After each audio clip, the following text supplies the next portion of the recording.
Thank you all for joining us tonight for another Nomen live stream as we explore the art and process of creature visual development for films.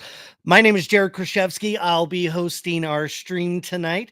As always, we'd like to thank our sponsors, Dell and NVIDIA. Without their support, we wouldn't be able to bring you the amazing content that you're about to see. Quick housekeeping note before we get started. If you need closed captioning, please head over to the Nomen Facebook or YouTube channels. Now, we are really excited because let me introduce our special guest. You're going to love this. Please welcome Lucas Cuenca as our event presenter. Lucas has contributed to major film series, including Dune Part 1 and 2, and The Lord of the Rings, The Ring of Power, Deadpool 2, and Venom. In this presentation, he'll share his approach to creature visual development across pre-production and production, highlighting the distinct goals and challenges of each stage. We'll be hosting the Q&A session with Lucas at the end of the presentation. So drop your questions as we go. Now, there's a little note. Lucas has said he's open to questions on the fly. So bring them on. I'll read them and, hit us up and let's get this thing going. Lucas, let's bring him on. Hello. Hello. Hey, how's it going? Hello. Man, Lucas, dude, it is like, it is so great to meet you because like I was like looking over your work and I'm like, oh my God, I got to talk to this guy. Thank you, man. Yeah. I mean, I have seen the Creature Corner a couple of times. It's very good. I like it. What once was Creature Corner. Yeah, man, in another time, we should have gotten you on. It would have been perfect. Nice. So like off the top, man, just for people who, are getting to know you, they're just jumping in.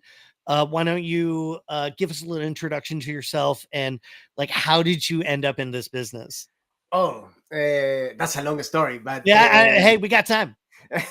You got time. We got time. So I'm a character art director or supervisor. I mean, for games, we call art directors. What in films we call supervisors. Okay. It's the same thing. Yeah. So I started.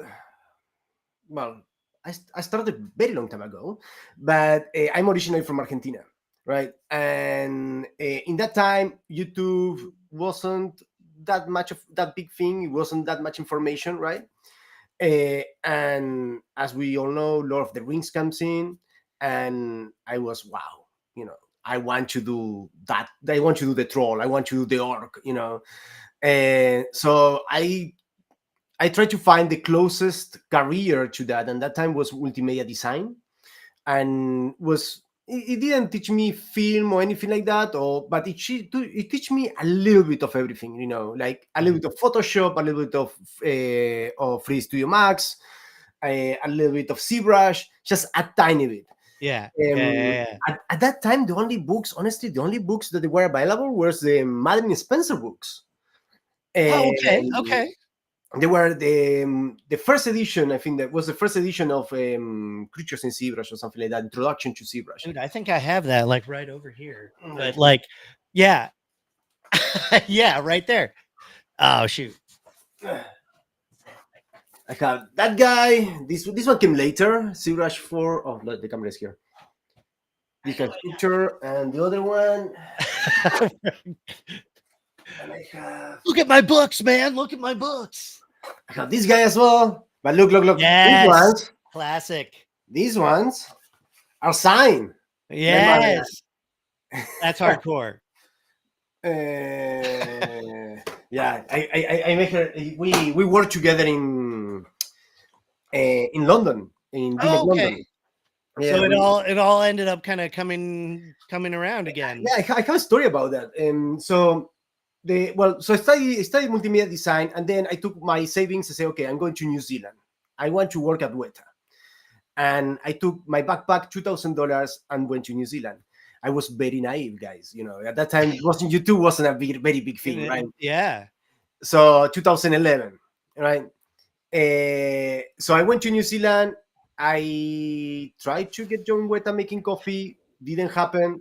But I had a very good friend at that time that was called Juan Giraldes, that is called Juan Giraldes, and he was an animator at Weta, and he introduced me with the team of October Animation in Auckland.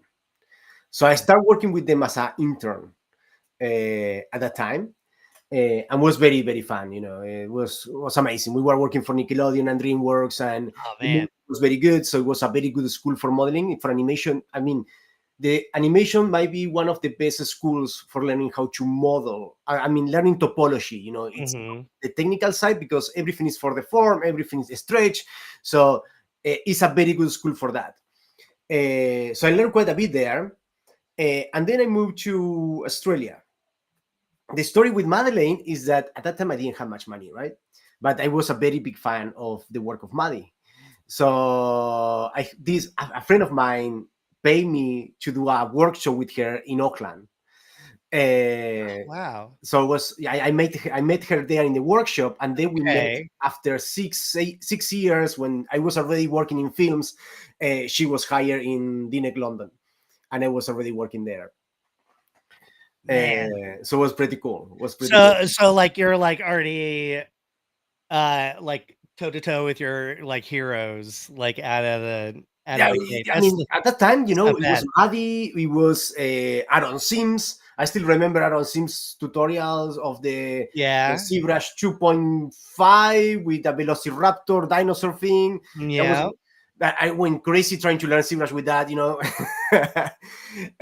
And then Neville Page that Yep. I met last year for first time, and I was, dude, I was watching your tutorials of the cloud, and I learned so much from that. So it Yeah. was very very was They nice. they don't at the time they probably didn't realize the impact that was having as it kind of rippled out, but like Yeah, slowly, these were DVDs, that you had to order, and so back before podcasts and all that, right. these DVDs were the only way you could learn about this stuff. Yeah, it was no other way.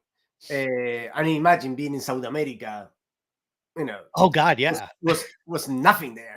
We don't have Amazon, guys. We didn't have Amazon at that time. Yeah.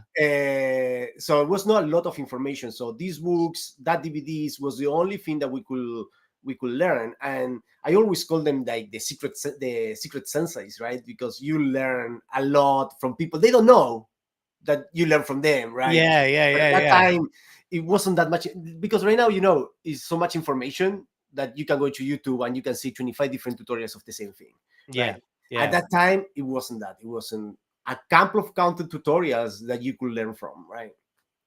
Yeah, it's like you only got them by like you found them from through your friend who had like a book, and it's like that book had a CD in it, and you're like, what is this thing? Because that stuff was not mainstream yet. No, no, no, no.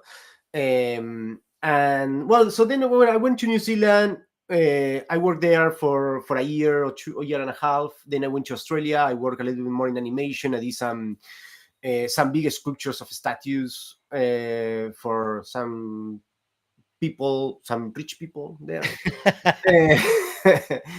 Uh, and then I went to London, and in London I started working a lot in commercials in the beginning. I did some cinematic stuff, and then I was able to get inside DNEG. Nice. I was always doing creature work, so my free time was always creature work. Not my mind was like just creatures. I will do other stuff, but my goal was always creature work. Yeah. Yeah. So I started in London in the art department at DNEG, working for Pacific Rim.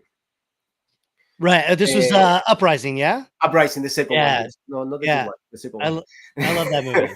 I know it's like it's underrated. You know. It's not very good. Look, I mean, Hey, when you do creatures, the films normally are not the best films, yeah, right? that's true. You're usually like you're usually cannon like making cannon fodder for heroes, to But blast. but as well, I start to see the films in a different way where I don't see I don't care if the film is good or not. I care about if the work is good or not. if Yeah, the yeah, frames look amazing, if the yeah. simulation looks amazing, if the how the creature perform, Mhm. I start to see from from the other side, did the design work for that creature in that film, in that shot, So I start to see it in a different way, where I don't care if the film at the end is bad. I just care about the visuals that we are creating and what my team is creating. Yeah, sure. Sure. Yeah, you can only control so much from your end as an artist. Like Yeah, you don't you don't write the movies, you don't act the performances, it's like yeah, you're the blade, you're not the one swinging it, yeah. And also, I think at some point, not even, I think that not even sometimes directors had that power, True. right? I mean, Sometimes these days, yeah. it Yeah. comes from the head of studio, it comes from Yeah. a executive producer, So it's someone always higher that wants something different. It's true. He said that, and I've had that happen. I'm sure you've had that happen. You get the one guy, it's going up the chain, and then you hit that one guy who says yes or no, and he says no, and you're like, okay. Yeah, and sometimes happens that you are doing and it happened with one very well known film that I have a poster somewhere there, that you do a creature and you have 100 versions, and then the version that they choose is version 2. Yeah. That is, yeah, they choose 109, but version 109 looks like exactly by version 2. So Yeah. There's the I don't know if you ever tried. I call it the circle back. Oh, we're all the way back to where we started. yeah. It's Here we all go. the time, all the time. Yeah.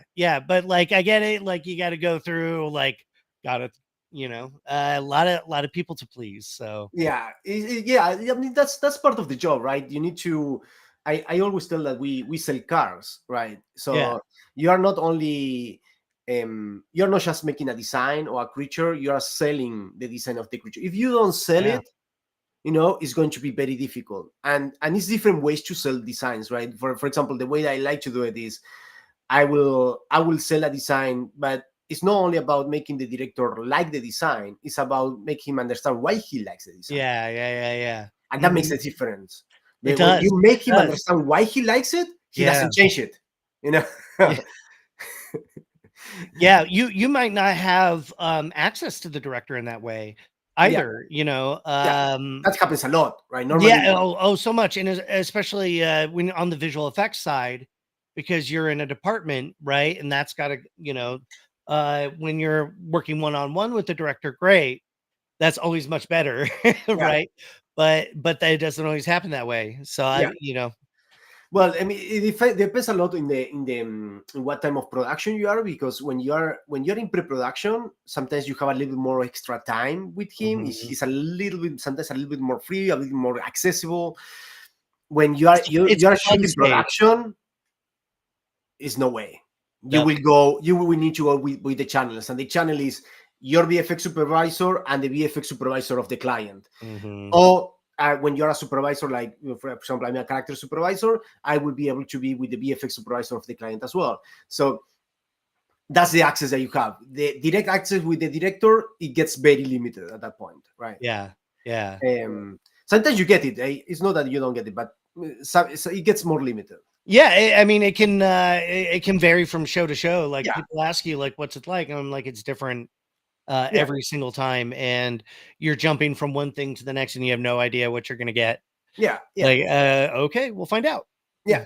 And so then I was in London. I've spent in London like 5 years. I working at DNEG, and then I moved to Vancouver and I started working at DNEG Vancouver. Yes, I have been at DNEG. I was at DNEG for 9 years, something Oh like that. wow, yeah, And now I changed to video games.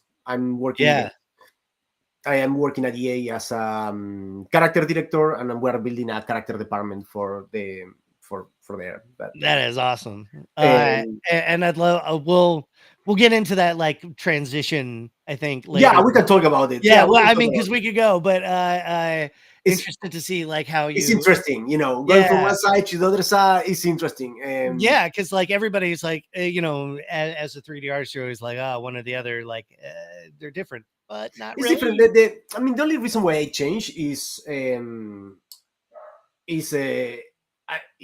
think that this real time is getting bigger and bigger and bigger. Yep. and Mm. now the line is becoming a bit blurry between the two Mhm. things. Mhm. I will say that a good video game studio can be have a visual that is 75% close to what a film visual could be. Mhm. It's still a 25% missing, but it's getting very, very close. Yeah. Very Yeah. close. I mean, what the guys are doing in Unreal is of Epic are doing in Unreal is crazy. I Yeah. would say for pre-production is amazing. For Yeah. pre-production, the Yep. visuals that you can get in pre-production in Unreal and being able to don't spend that much time waiting for a render and just having it there, for pre-production. Yeah. Yeah, it's great. Well, and yeah, like Unreal for pre-production's yeah, huge. Um so yeah, or you're seeing like whole kind of animated movies done in Unreal. Yeah, Uh yeah, yeah, yeah, yeah. you know that as well. I mean, yeah, No, super it's cool. getting pretty Yeah, good. It's getting pretty good. it is. It is. So yeah, tell okay, you're in you go from London to Vancouver Yeah, and you're at DNEG for you said 9 years? 9 years. Yeah. Yeah, man. What is tell us what that's like cuz that's like the boom of VFX in Vancouver. So look, the VFX industry we all know, right? Is Yeah. got its ups and downs, right? So what to be able to be constant in a company in VFX, you need to be all the time evolving, being better. You need Yeah. to progress. Mhm. Is what is required to have a stable job in VFX. Is learn, learn, learn. Don't stop learning. Because at that point you become someone who the company. You will be more expensive to get fired than keep you. Yeah.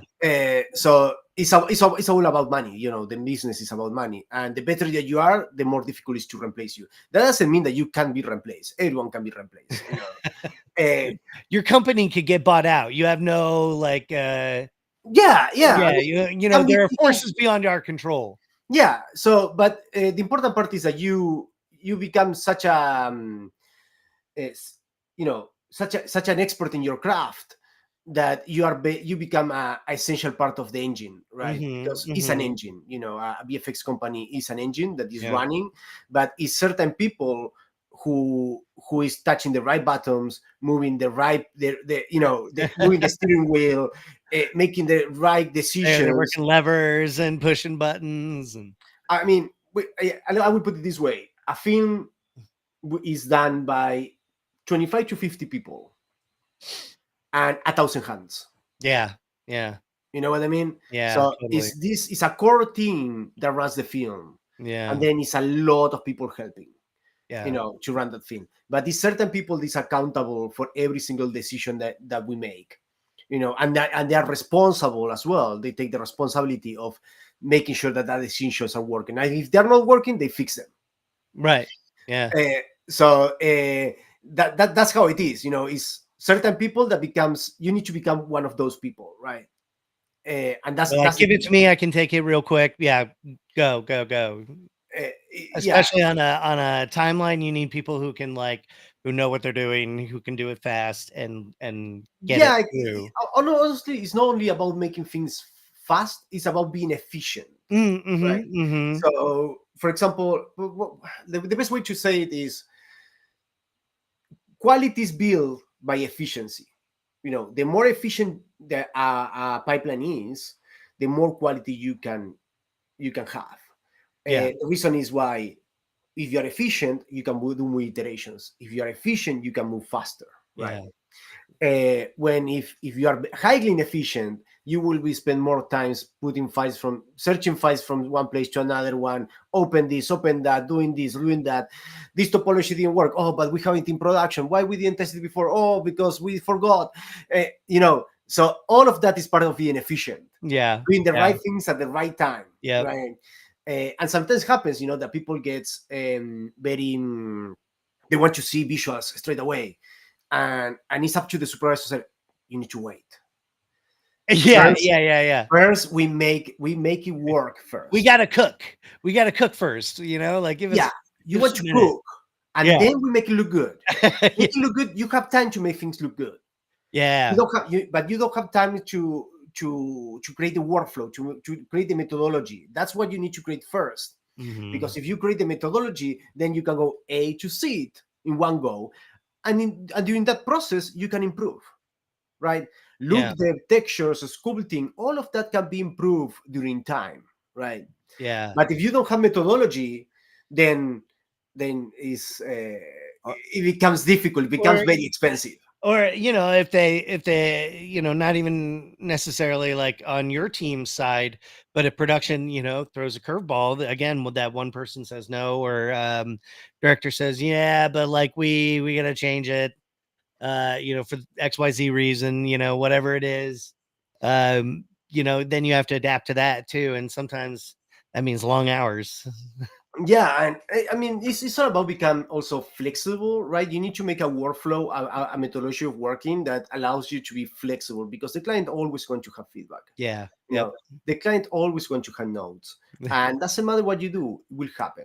Uh, If you it's have it's go the for it. product of creation, right? Like it's like the byproduct, right? Notes and art, and notes and art. Yeah, and also depending on how good is your pre-production, if your pre-production is very good, the less notes you're going to have in production. If your Yeah. pre-production is very weak, Yeah. is you if you don't set yourself for efficiency, you are going to have in a world of pain, because Yeah. things are going to change in shots. Change things in shots is like you are breaking your workflow multiple times. You're breaking everything. You break animation. You break you break rigging. You break muscle simulation. You break everything, right? So that becomes very, very, very expensive. It does. Yeah. So something that, Yeah. for example, I always, even if I'm not doing the pre-production, every creature that will come, it will go into a proof of concept, and that proof of concept will say, okay, we have this dragon. Can this dragon work? No. Why it can work? Because this, and that. And You then you guys need like to, just throw like a dirty rig on it, and you're like, how does it move? How does it behave? yeah, exactly. What can an animator do with it? There we go. So if we go Yeah. to that process, also we will take a look into anatomy. It doesn't matter if the dragon is made of wood, stone, it needs to perform. If it needs to Yeah. perform, it needs to have articulation. So the uh, even if you're doing making a dragon of wood, anatomy is king. Yep. It doesn't matter what you're doing; it's all about anatomy. Yeah. Yeah. So then you go into the process, and you will do a couple of designs working inside this small box, because of course the design can't change that much, but you need to make it look better. And also comes an account cameras, because sometimes they Yeah. shoot something with a camera with a focal length of 25 millimeters, and your dragon starts to look like a lizard, right? Yeah. Yeah. Yeah. Yeah. Yeah. Totally. Cameras change everything. Right. So yeah, it becomes a bit of a proof of concept, and then we show that to the director and say, okay, these are the changes that we propose to make the dragon look better, or Mhm. X creature look better. Um, but again, it gets tricky, right? Because the director already paid to make that design. Yeah. A lot of money. Yeah. Yeah. Yeah. It's a lot of money too. I They just say, went through a hey, process. Yeah. hey, if you put this, you're going to be in trouble. So then you need to prove it. You need to put in the shots. Say, look, we are comparing this versus this. What do you like more? So you need to show that is a good change for his film, right? Yeah, yeah, yeah, yeah. Like this is why this choice makes sense here, right? Yeah, Like, exactly, yeah, exactly. yeah, yeah. Yeah, yeah, yeah. Do you got some stuff to show us? Yes, I Yeah. have a. Let's do something. I have a reel, and then I make a crazy mood, like a mood board with things to go Oh from yeah. production to production, and we can talk about that, and it's very similar to what we are talking about. So Yeah. Sweet. I don't know. I'm going to put playing the demo reel. So I don't know if we get sound here. Is sound, but let's try it. Can you hear? Yeah, I can hear it.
All right.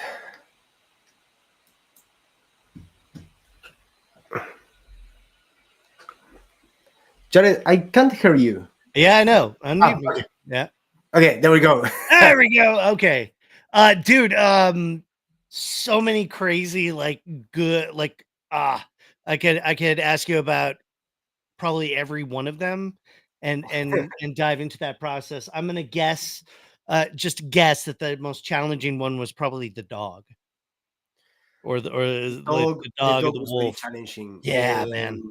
And we can't. Yeah, look, I have a QR here to talk about actually why was that challenging, right? Let's yeah, man, take us through it. But yes, dogs. When you're combining, because if you think about what the puppy was real, Oh yeah. the one in the back was CG. So when you start to combine CG with real, things becomes Ooh, the look, the groom, the development becomes very is a lot of work, oh my god. But that's where it gets fun because we start to get it's a line, where we say, okay, this is okay, but you start to go for excellence, right? Perfection doesn't exist because perfection is not possible, Yeah, but yeah. excellence is what we are always aiming, right? We are always aiming to get the best we can, so okay, I will go through this, and Jared, we talk while we go through this, Yeah, oh, all of yeah, this thing, sure, yeah. sure. So creature with visual development for films, we have two steps. We have pre-production and production, right? I'm going to start in the pre-production side. So it has different goals, different focus, and the flexibility is a little bit different as well, right? So the goal in pre-production, you want to explore, define, and sell the idea of the creature to the director, VFX supervisor, and art directors, right? That's your goal at Mhm. that point. The focus is visual exploration, narrative function, tone, style, and how it fits into the world, right? Where it fits this creature into the world. And flexibility is here you have a lot because here you're outside of a pipeline, right? You will be quite a bit outside of the pipeline, even if you're doing this in a VFX house where you want to run a shot and have animation and kind of stuff. You are outside of the pipeline, so changes can happen. Are normally are very cheap changes, so it's fine. Everyone knows that. Now, something that sometimes people don't realize is creatures are actors, Mhm. and I'm Yep. going to put that very, very big. Yes. Creatures is not only the thing that you kill in the film or the thing that is eating another people, right? Sometimes creatures will express, right? Will have feelings, it will talk. A lot of the times will talk, and it's like, imagine that you're creating Brad Pitt, right? From zero. It's exactly the same thing, right? Instead of that, you don't have Brad Pitt, you have a creature. So all of these creatures will need to express, talk, walk. They will have their own anatomy. So you're building from the scratch, right? And make a creature feel real is very, very, very difficult. It's not an easy job. Now, when we design something, at least my way of design stuff, I design the creature for performance. What it Mhm. means, Mhm. the creature needs to work for animation, needs to work for rigging, and needs to work for shots, rigging and muscle, right? Muscle simulation. Yeah. And I will change CFX here and put shots.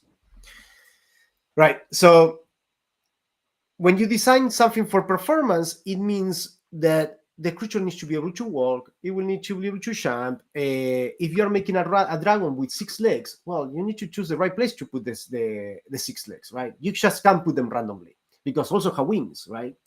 So, as an example, if you have a dragon and you put the wings in the same place that you put the arms, he will not be able to drink coffee at the same time that he's flying. He's got a So, problem. it's a problem, right? So, as an example, I will actually let's do something. Let's go through this, and then I will show an example.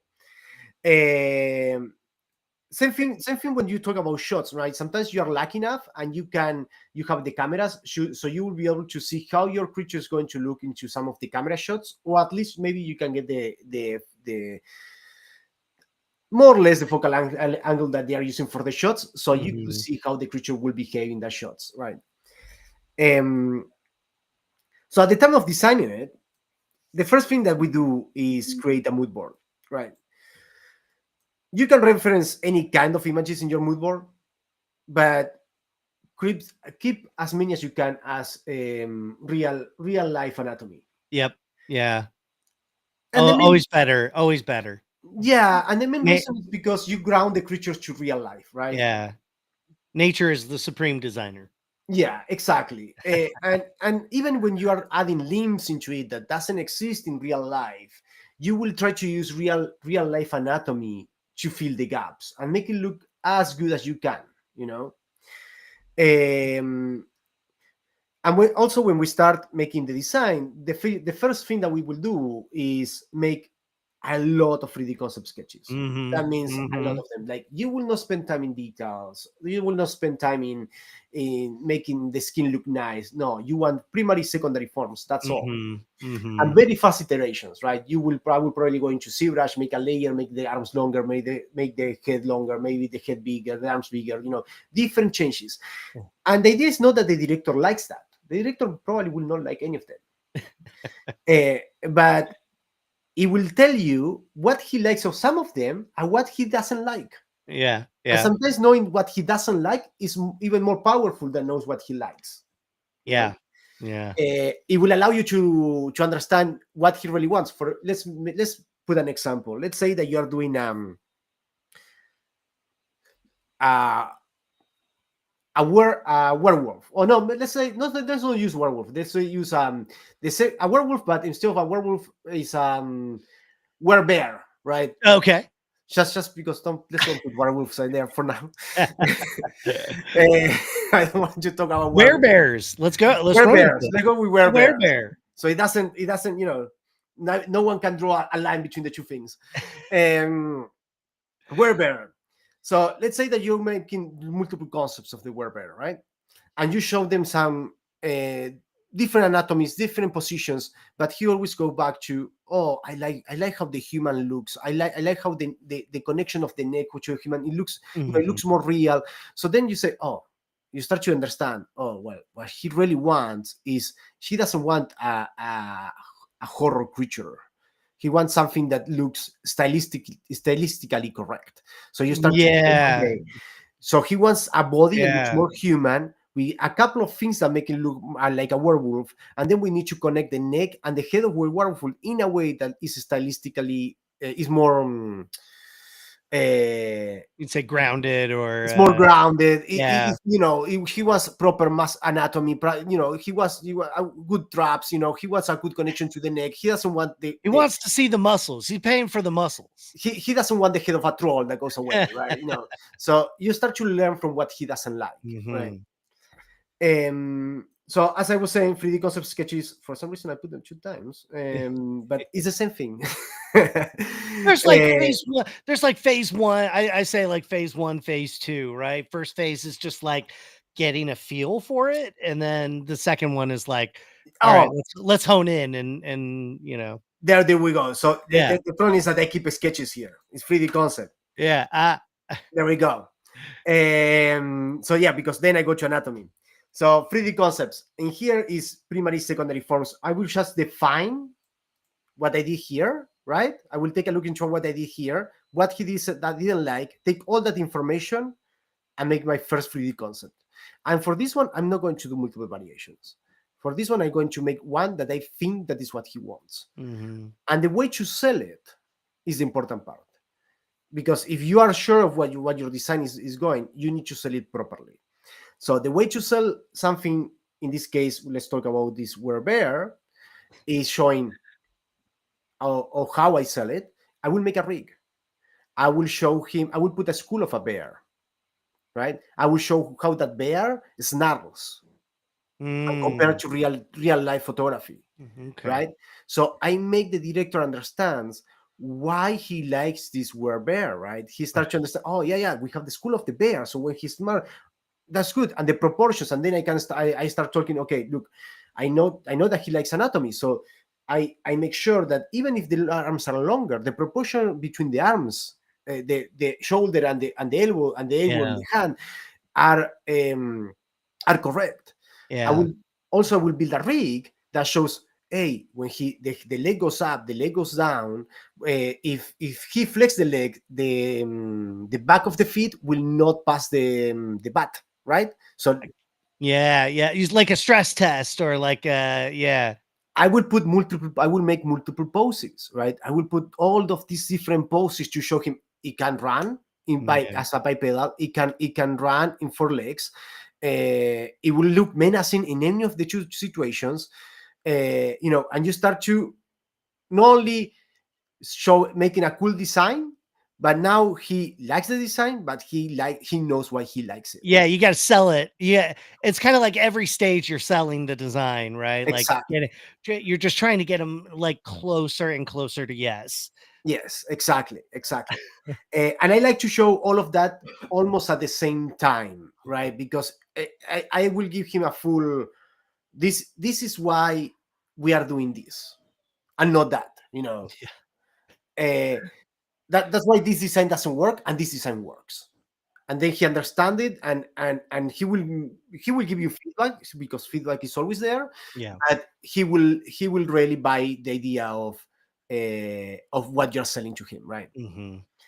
Um, so anatomy, as we talk, anatomy is king. Anatomy, you don't need to know every single name of every single muscle. You don't need to know the name of every single bone, but you need to understand the function of the muscles and the bones, Hmm. right? Hmm. If you don't remember that it's called bicep, doesn't matter. But you It need to. helps. It, It it, helps. it helps. I mean, sure. Yeah, but the idea is that you understand the function of the muscles, and then during time you're going to understand how these muscles, what makes them look so good when they're moving, and then you will think, okay, if I need to make a dragon of 6 legs, where I put the next leg to make it look good, Yeah. Yeah. right? Feel So believable too. there we go. So Yeah, that's sick. I'm going to show a couple of things. One thing is how I study anatomy, right? Uh, Oops, sorry. 1 second. My ZBrush is dying because I have 25 softwares open, Ah, but it's okay. It's okay. There we go. There we go. Nice. it's So, going. It's going. It's okay. so, this guy is not for production. This guy is ID as a statue. So Yeah. when you do a statue, you're more forgiven, right? Yeah. It needs to look cool, right? But I just wanted to show a small trick is, and this is how I study anatomy, or I do anything that is anatomy related, right? Um, I will split my screen in two, and I will have a human, Ah, yeah. right? And I will have a human trying to match the pose of this guy. Yeah.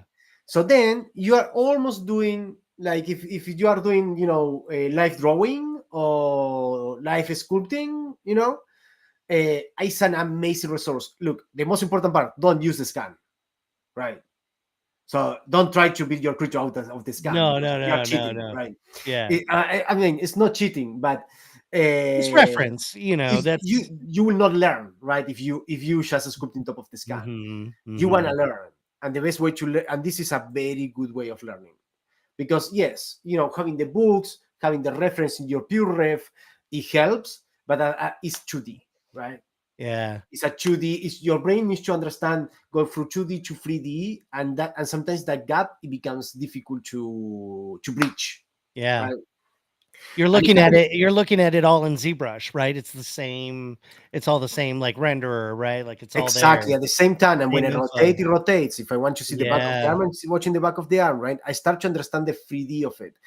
Now, this is very useful when you already have a very good base of anatomy, right? For example, most of my career, I studied without the scans because at that time they were not available, right? Yeah. Yeah. And you go through books, and I will have anatomy for sculptors, and I will have um, human anatomy for artists, school of anatomical comparison, comparative anatomy, yeah, comparative Compare. anatomy Yep. books, yeah.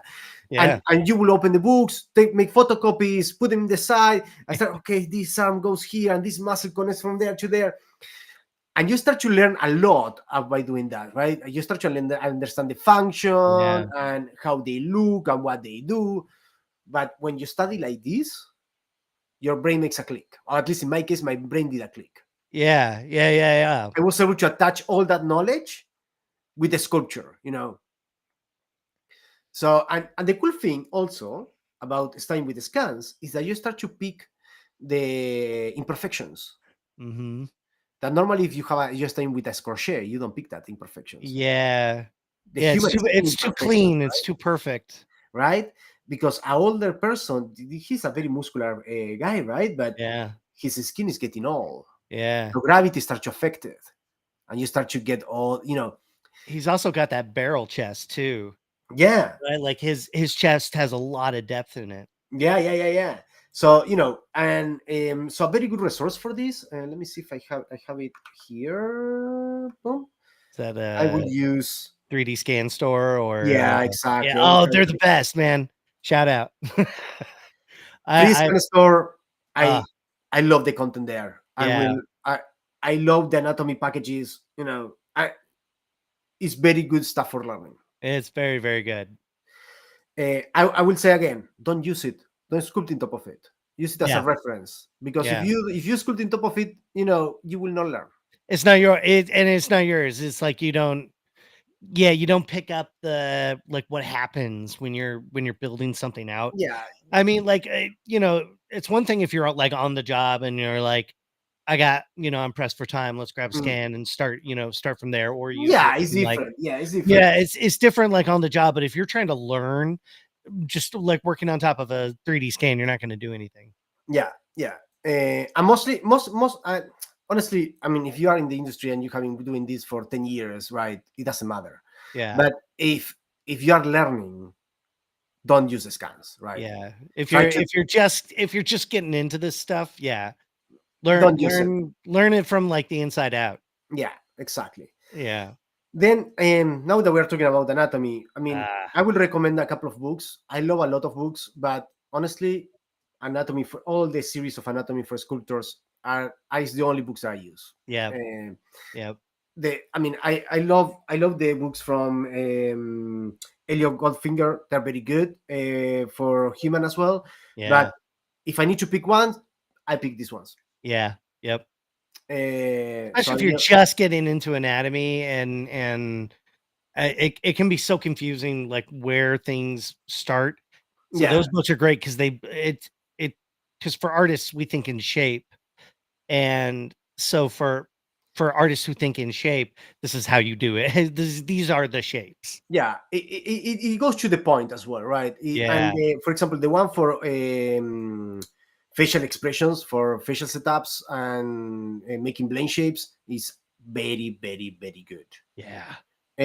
So I love this one. I love that one. I hope they do one of these for animals, Oh, that you would be know? awesome. Like, that's the only thing I think they're missing is, like, give me some animal anatomy now, and That would be awesome. Yeah, yeah. it would be really helpful because there's no resources like that yet. No, not for I mean, animals. but unless you wanna pay, like, $400 for a statue, and I have, but Yeah, yeah. I mean, I use a lot for animals. I use the same technique. I try to get like anatomy animals and yeah, scans. Right? like these guys. Yeah, These guys exactly, are super sick. exactly. This is, Yeah, Evolutio, I believe. they're pretty Yeah. good. That ones Yeah, are these very good. are priceless. If you're getting into, like, animal studies, these Mhm. things are crazy. I would love to be able to buy that ones and have them digital, because then It hurt, I bought it, but I was like, "Ow," but I love it. Ugh. yeah, it's nice. Books for animal anatomy. These ones are the ones that I use. An Atlas of Animal Anatomy. This one is very well known. Yeah, The Elliot Goldfinger Animal Anatomy for Artists is very good, well yeah, known. This one's is not that well known. The Unfettered Bird, but for anything that is birds, is amazing. It shows It shows how the scapulas get fused to the body. It shows how the feather goes into the bones. It shows very, very, very good. Oh, wow, that's really cool. I don't think I've ever come across that book. Very good book. That is super And cool. then this one, comparative anatomy, has some very good pictures of comparative anatomy between human and the other animals. Yeah. So these ones are the four that I normally use. I start to make pure refs of this, So I have a pure ref that is all facial Yeah. expressions, and I have it's like Yeah. 500 gigabytes. I, I have another one. Massive, like 5 gig files of just Yes, like so pure everything you've refs. compiled. It takes 10 Yeah. minutes to open. It's almost like Maya scenes that you want to open. We're dragon hoarding Yeah, exactly. images, you know. The ZBrush file is faster to open. Yeah. Um, then, well, I'm going to talk about other softwares, but then we will come back to that ones. I was in ZBrush, yes. So I will study anatomy this way. So if I need to do a creature, I will, like 95% of the time, I will be doing this. I will Yeah. try to find a scan that is in the pose, similar pose, or flexing the same muscles. So it's a very good visual representation of what you're trying to do. Also, they're very good if you I don't know, if you have a scan facility. If someone here is listening and has a scan facility, make motion. Yeah. Make a Yeah. motion like moving the scapulas up, arms flexing. 3 or 4 scans of that motion. That's beauty. Yeah. Yeah. Because the way muscles move and like slide and it's so complex, when Yeah, you're just getting started. yeah, and we will go into that at some point in the talk. So, as an example that I have here, I have a skeleton of a dog, right? So let's imagine that this dog needs to have 6 legs. What we will do? We will take this leg, the front legs, and move into the back, to the middle, just like that. Probably no, right? Because All in now a he day. can't Yeah. walk. Now he has a problem, right? He will not be able to walk. All right. So probably what we want to do is first the dog needs to become a bit longer, right? That will be one thing. Mhm. So we need to fit another leg. So it needs to become a little bit longer. So the other thing, wait, I'm going to move the tail a little bit to the back as well. It's like anatomy Legos. Yeah, exactly. I mean, and this is how I start. If I need to make a creature with 6 legs, this is the best way to start. Okay, Yeah. how I fit that arm, where I fit it, right? And then I will think, I'm taking a look into this dog, say, okay, so if I use the front legs to have the second pair of legs, the scapula is floating, right? Mhm. In dogs, cats, the Mhm. scapula is attached by muscle. It's not Yeah. fused to anything, right? Well, Yep. no, as well in us, right? I will have another piece moving that much here. Imagine this dog walking with 2 scapulas, Yeah. right? It will get very, very distracting, right? Very distracting, because you will have two arms doing exactly almost the same thing in different in one frame after Their the other one, timing right? would be off. Yeah. Like, It will be too much. It yeah. becomes too much, right? So what I will do, me personally, I will take the hips up. I will make a second set of hips, Okay. and the reason is hips. The closer the hips are to the ribs, the less flexible the less flexible the animal is, right? Mhm.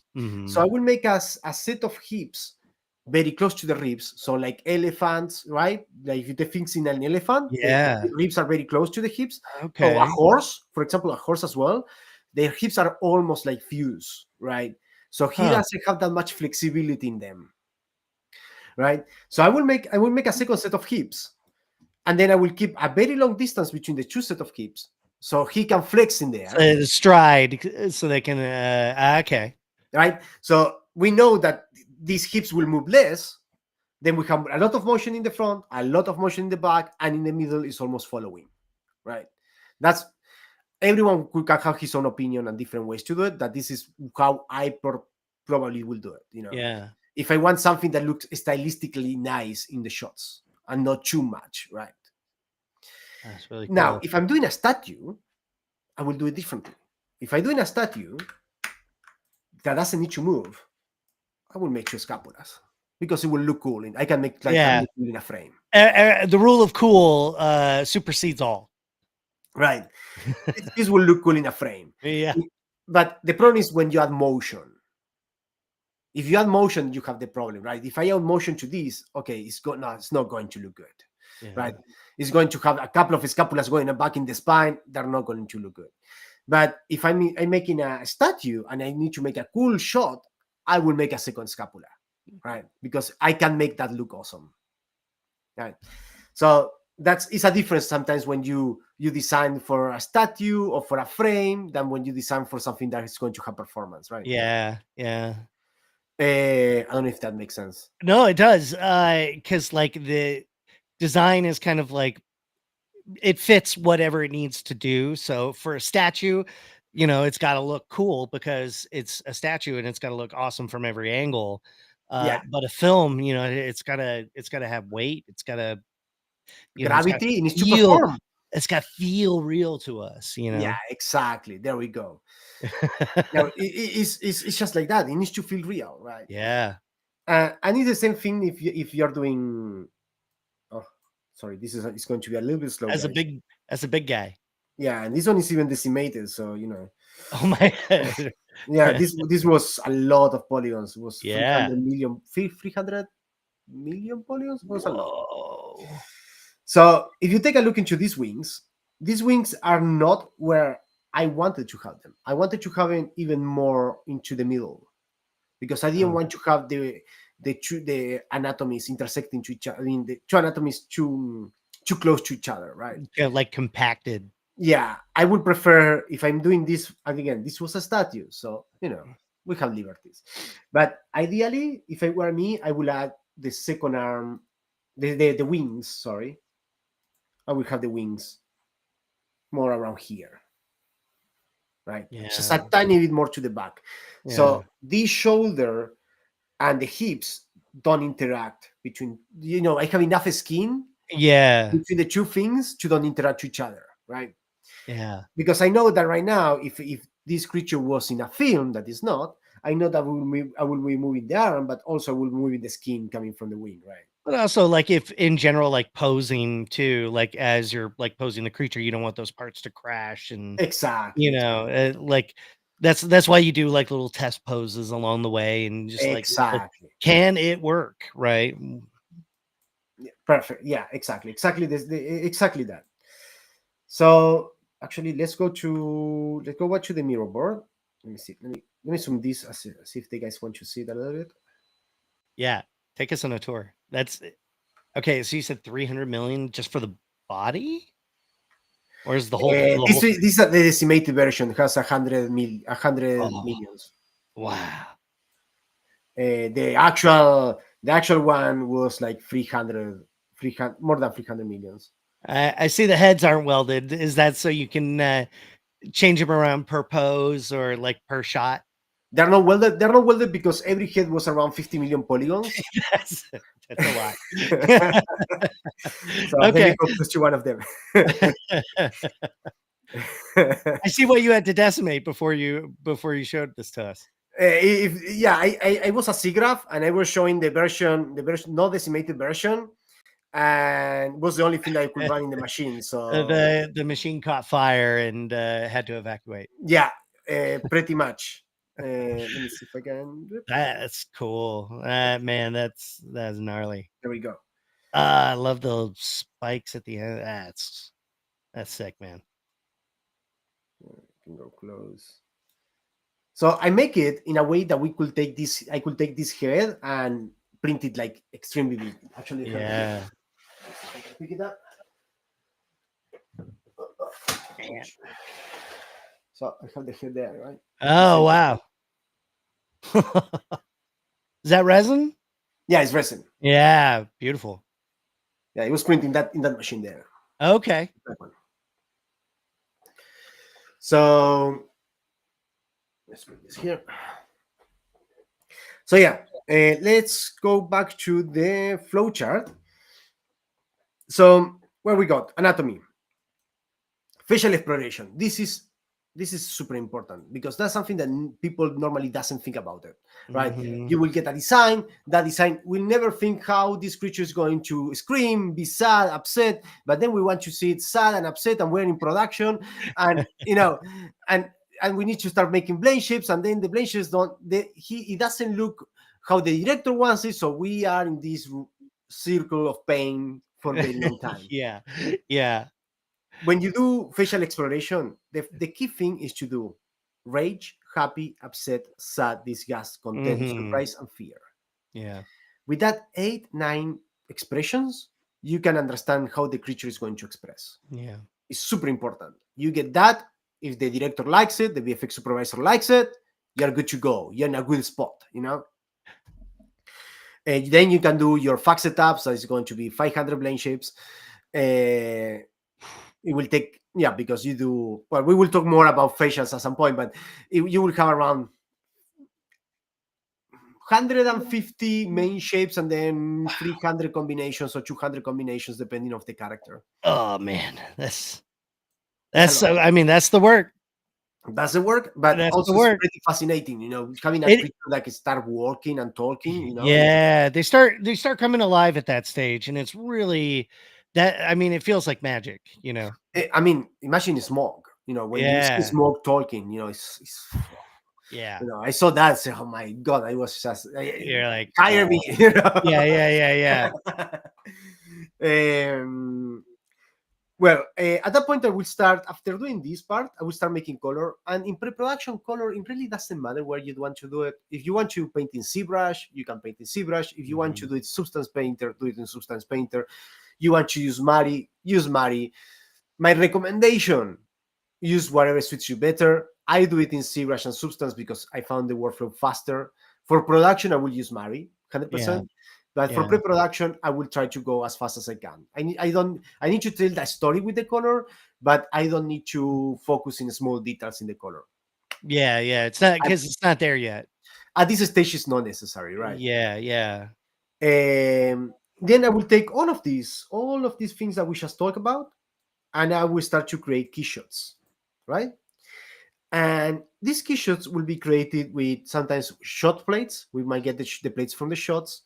Mhm. We might get the cameras from the shots, and we get some poses that we want to have in some shots, right? Sometimes we will be able to create a complete shot. Sometimes will make a shot that is out of imagination and a pose that is out of imagination, right? Or a pose that we know that is going to happen in the film.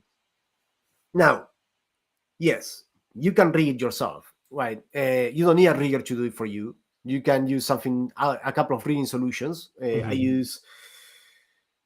I'm going to say you don't need a rigger, wait, but for this stage, guys, right? It's You like a know, dirty rig, it's like a a very concept dirty rig. rig. Yeah, yeah, The actual rigger is your best friend. They're yeah, the they're yeah. the most clever people in all production. They're It's true. the It's very true. 50% of what I learn it from them. Yep. You know, sometimes they go. I think that sometimes they don't get all the appreciation that they should have because nothing will move without Yeah, them, yeah, right? And the same thing happens with muscle systems. The guys who do muscle, extremely clever people as well. These yeah. two guys are you know, if I need Make to that make say, them happy. if I need to say from who I learned the most, I would say these guys. Yeah, They're very clever people. yeah.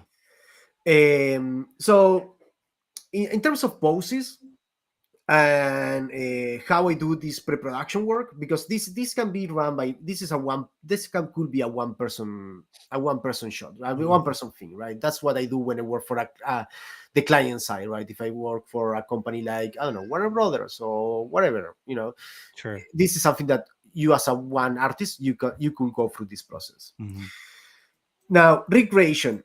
I will show you an example. You can use Advanced Skeleton for Maya. You can use Auto Rig Pro in Blender. It doesn't really matter the software. It's more about the concept, right? Yeah. I have been using Blender, Maya, Houdini, Cinema 4D. Doesn't really matter where you use it. Nope. What you use. It's about being able to create the idea, right? Mhm. Also, all the things that we are talking about here are more about trying to show you guys the concept, not the concept of the disciplines. No, you need to use this software, right? Yeah, yeah, yeah, yeah. Softwares are relative, right? Yeah. So we go here. So this is a very simple rig, right? I can move it. I can we can rotate it, tuk, tuk, right? Chuk, chuk, Eh. Everyone's got to do the chuk. butt. Right? Yeah, we all do the butt. Yeah, all we do always do the but you know he had his glove, unga. You can move the head a little bit, right? So, but you can see that the deformation is pretty bad. Yeah. Right. I have these problems here, right? Where you how you fix them? Well, some people will take this back into ZBrush, you import it in top of your geometry and you sculpt in top, right? Mm-hmm. But I do it slightly different. I use another software called Mesh, Okay. and I love this software. I use it for everything. Let me bring it here. So this is a shot sculpt software. It was created by a very good friend of mine. It's called Luis Elias.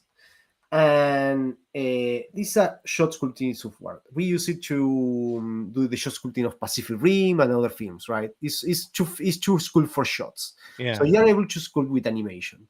Now, the cool part of this software is like when it will understand the difference in position of points, right? You know that how ZBrush understands morph targets, right? You have Yeah. morph target, Yeah. it will bring everything to the same place. This software is a bit more clever that understands the relationship with that point and the new pose, where that point should be in the new pose, Okay. right? So I'm going to give you a very, very fast example. You create a layer, you put your frame, right? So this is the frame, right?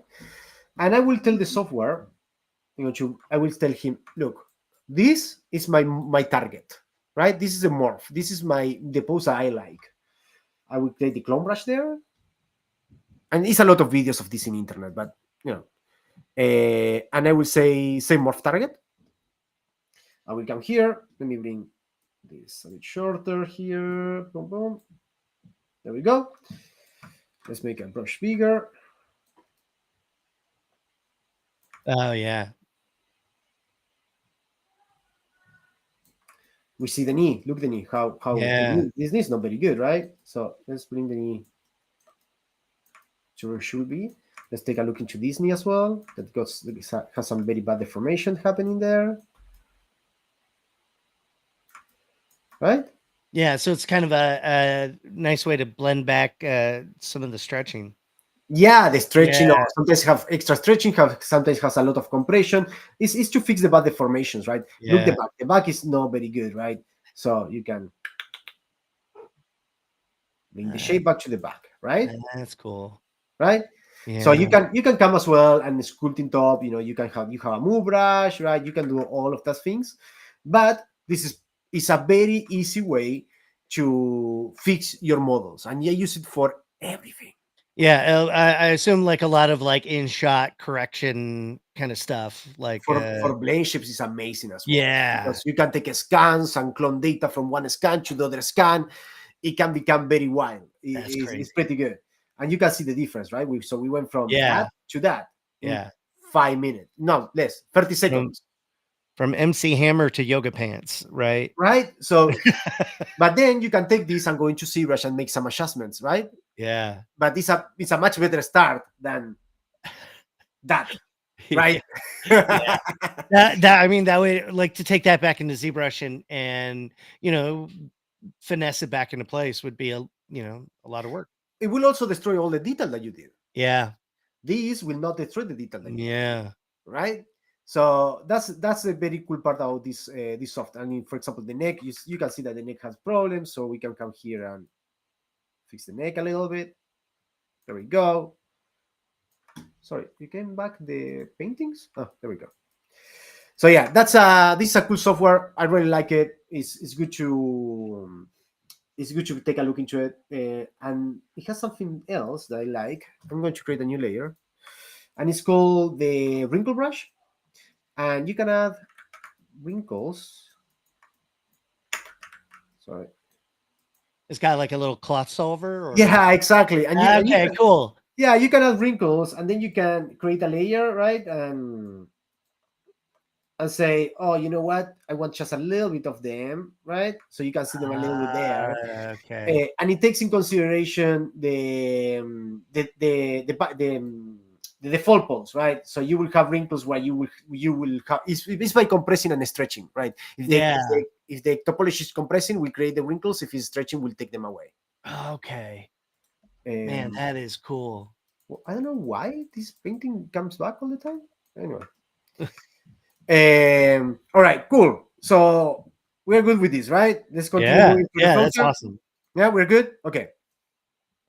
No questions in the other side. We are all good. I mean, a question on AI, or a question on when the creature gets animated by the motion department, are there any tips on how to separate the creature into parts?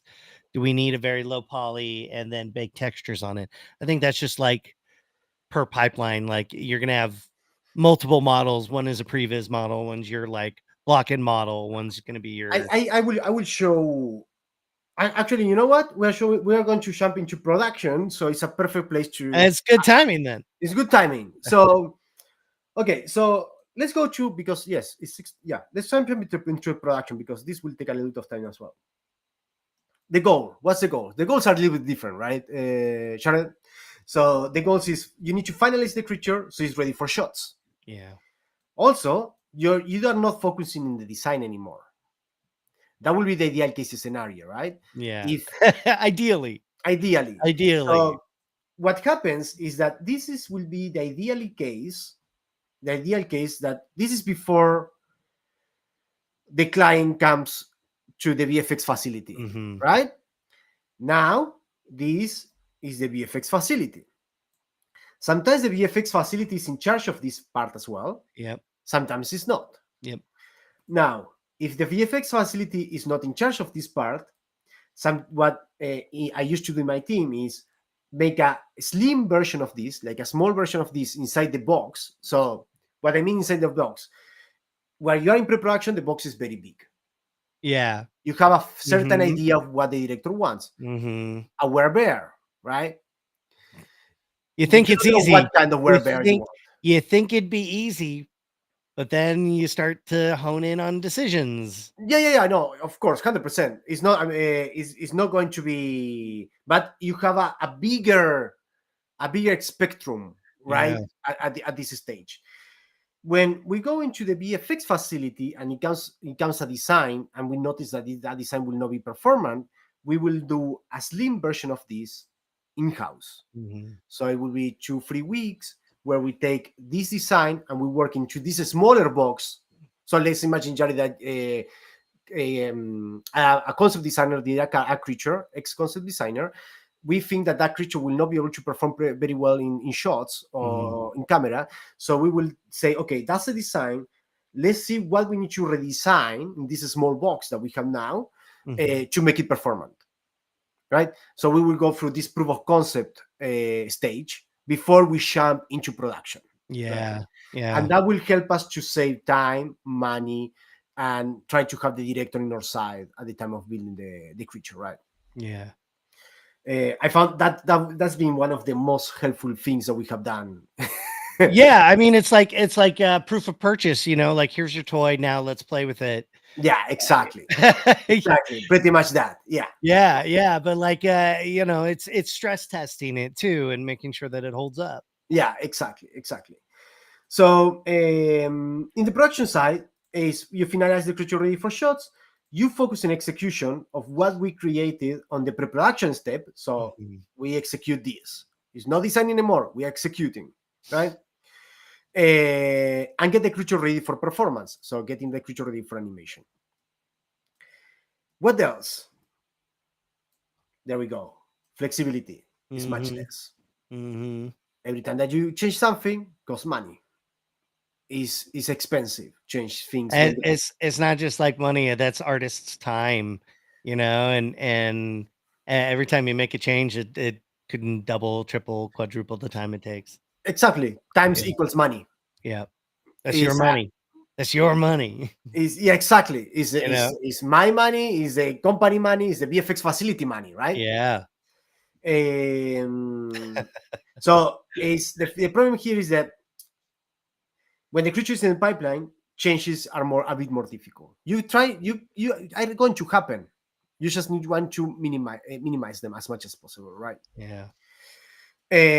So what happened when we do in the execution of the asset? First, we model. What means you model? It Hmm. means you will do the sculpting. You will do probably normally we will resculpt the full model. Hmm. From normally we will just start from scratch. I will use the primary forms and we just rebuild from there. Yeah. We create topology. Now, topology and LODs. Topology is for performance, right? Topology might be it's like it's like being building the foundation of your house. Yeah. If your topology is bad, the foundation your house is going to, you might be able to keep it there, but it's going to be wonky, right? It's a house of cards, man. It will Yeah. look like the buildings in Amsterdam, right? That they're falling forward, right? It will be something like that. So topology is so important, and sometimes people don't underestimate how important it is. Yeah, it's its own art form for If sure. you and and if you do facial performance, right? If until you don't do facial performance, you do blend shapes, you don't understand how important is to have the right geometry in the right place, Mhm. because you're saying, oh no, I can't move the brows as far as I want because I don't have enough space to move the brows there. Oh, the corner of the lip, oh, now all the geometry is stretching, the geometry is stretching, the displacement is stretching, the texture is stretching. So your blend shapes are going to be as good as your topology is. Yeah.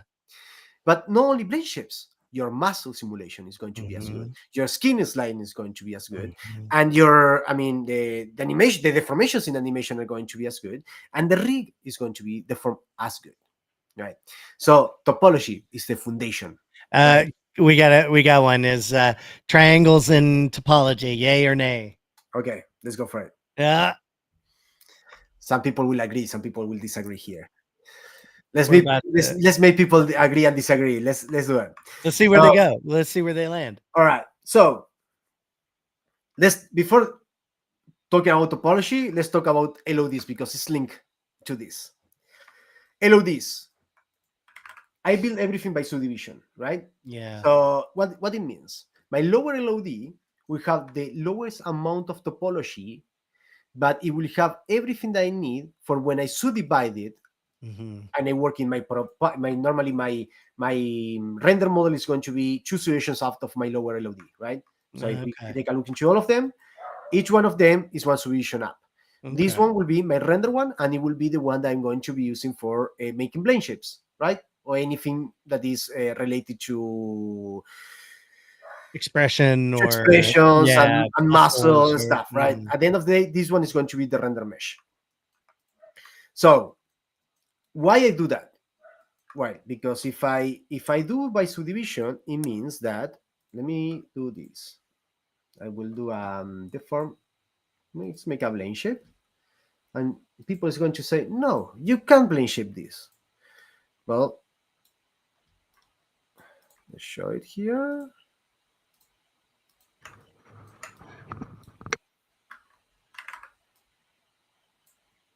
Oh, I crash Maria. There we go. Yes, you can plane shape it. Because topology, oh, sorry, I have no, it's okay. Topology, the topology of between the point order between these three geometries are the same, yeah. right? So just to Huh. explain it, every single vertex have a number, right? When I subdivide it, this number doesn't change. It just creates new numbers, Mm. right? So let's do it in this mesh because it's going to be lighter. Boom. So let's say that I have that and I want to make the eye bigger, right? I'm controlling the two meshes. I can control the three meshes with one mesh, Huh. right? Just because the points are exactly the same. And that's how I work with LODs. I will always create my lower LOD and then subdivide that lower LOD to my higher LOD. And this is the one that I'm going to school, take into serious, subdivide more, and do all my work. That's your high poly. This is my high poly. This is the one Okay. that we render. I mean, in render time, you will subdivide it more times because you will add a displacement, right? But this one will be my high poly. Now, you need to maintain assets for animation, right? So that's where these LODs. These LODs normally they don't get rendered, but if you can, if you want to, you can, because they will be sharing not only the same point order but the same UVs, right? So it's a very simple solution to LOD system, Yeah. and it's very easy to maintain because you don't need to wrap one mesh to the other mesh and make a cache. No, you just build your topology very well in your lower LOD, and then you subdivide it up, right? And that's that. That's it. That's it. That's it. Yeah. I mean, like it's And then if you update this there's nothing one, else. you will Yeah. update this too, Yeah. right? Almost automatically. That means that Yeah. your animation we can use normally. For me, animation will use the LOD 100. This is the lower LOD. I will call it 100 for body animation, the 200 for facial animation, and the Okay. 300 probably for just detail animation in the face. Huh. Just take a look Okay. into wrinkles, how the house is closing and is crunching. Squints or yeah. There we go. Okay. But the cool part about this is that all of these guys are going to have the same blend shapes. Because if you work in a clever way, where your blend shapes are deltas, when I'm saying deltas are pointing the space, that Yeah. means that you can use the same data to any of those, right?